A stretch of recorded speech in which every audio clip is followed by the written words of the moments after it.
Show began with us talking about Terry McLaurin wanting to trade. He said he wanted to trade him out. And he gave one.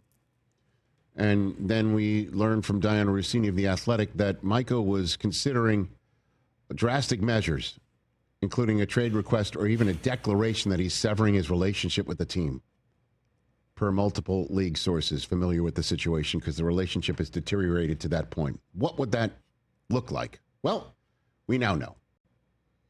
Would this suffice as breaking up with the team and demanding a trade?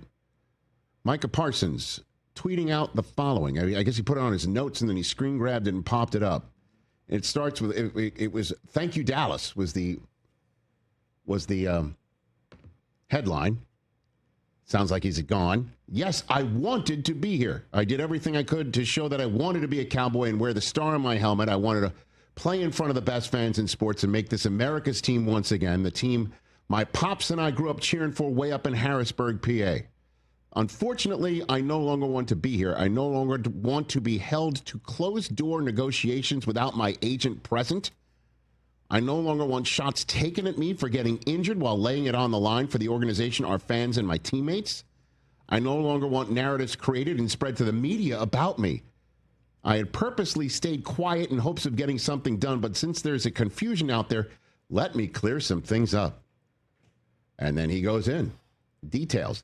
"I had my agent reach out to the Cowboys last offseason after my third year in hopes of getting a deal done early. Unfortunately, the team didn't want to start any negotiations at that point. I was okay with that. Didn't complain. Focused on 2024. After the season, I told my agent again, let the team know that we were open to negotiate when they met at the Combine. My agent informed me I should wait for other deals to get done because the price would only go up. But I didn't care, and I wanted to secure myself as a Cowboy long term." This was before any other pass rushers got deals done. And then he also mentioned how I knew I would be leaving money on the table, but again, I was okay with that. Again, radio silence as far as my extension. In March, I met with Mr. Jones to talk about leadership. Somehow, the conversation turned into him talking contract with me. Yes, I engaged in a back and forth in regards to what I wanted from my contract, but at no point did I believe this was supposed to be a formal negotiation. Now comes the big finish. And I informed Mr. Jones afterward my agent would reach out thinking this would get things done. By the way, this is exactly what Clarence Hill told us was happening, right? Yep. But when my agent reached out and spoke to Adam, I imagine he's in the front office, he was told the deal was pretty much already done. My agent, of course, told him that wasn't the case and also reached out to Stephen Jones. Again, the team decided to go silent. At that point, we decided we would allow the team to reach out to us whenever they decided they wanted to talk, yet still not a call, email, or text to my agent about starting a negotiation. Up to today, the team has not had a back and forth at all.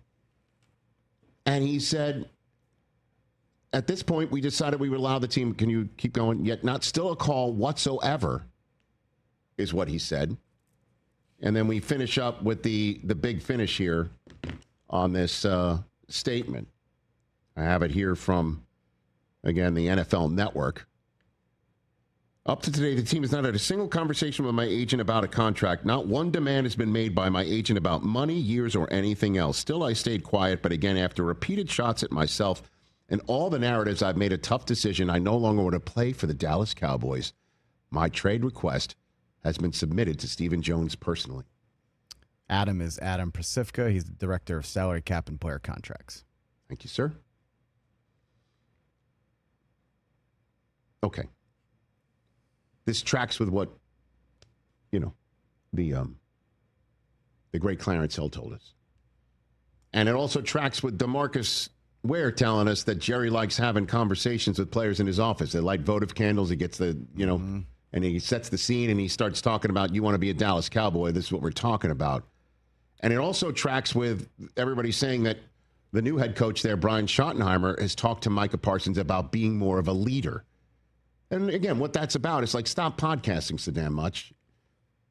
Be more of a leader. Be here and be about it and things of that nature. That's probably why he showed up to training camp. Well, and that's what he was saying. I'm trying to show that I'm being a leader by being here. Certainly since If it starts with, I thought we had a deal, and then you're like, talk to my agent, and they don't reach out again, that's absurd. There's no other way to put it. You know, I love the Joneses, and it's just absurd. When you're talking about there's only two individuals in the history of the NFL that's had a dozen or more sacks in each of his first 4 years of his career, Reggie White and the guy on the screen. Now, you could sit here and say to the Joneses the four letters, F-A-F-O, right? But Diana Rossini's already said they have no intention of trading him. So I don't know where this goes. Except for he has now made the biggest stink he possibly can. Certainly if he stays in. If he now is holding in and you can't give him a 5-day letter, and he's like, I'm holding in, I want out, I don't ever play for you again, but I'm here because I'm trying to be a leader with my teammates while I'm still here, and they're still my teammates. That's the way that you put the maximum leverage that you possibly can here to get something done. And again, there's still 30-plus days for them to call the agent, have a serious negotiation, and as CeeDee Lamb said at the end of the day, laugh it off and all get back together again. Once again, Myles Garrett came on our show at the Super Bowl and said, it's over. I want no part of it. It's not about money. It's about winning. $40 million a year later, he's back with the Browns. It sounds bad. It feels bad. It's just unnecessary. It's not necessary. Unless they're trying to prove a point. When Jerry sits down with you, it's a contract negotiation. All right, then, you know, is that what you're trying to prove to other people on the team? It just makes no sense. It's unnecessary. Can it be repaired? Absolutely, it can be repaired. Give him the money he wants. Just sit down and talk about it. Just end this. End it. Midnight is now struck as far as Micah Parsons is concerned. That's what I'll tell you, TJ.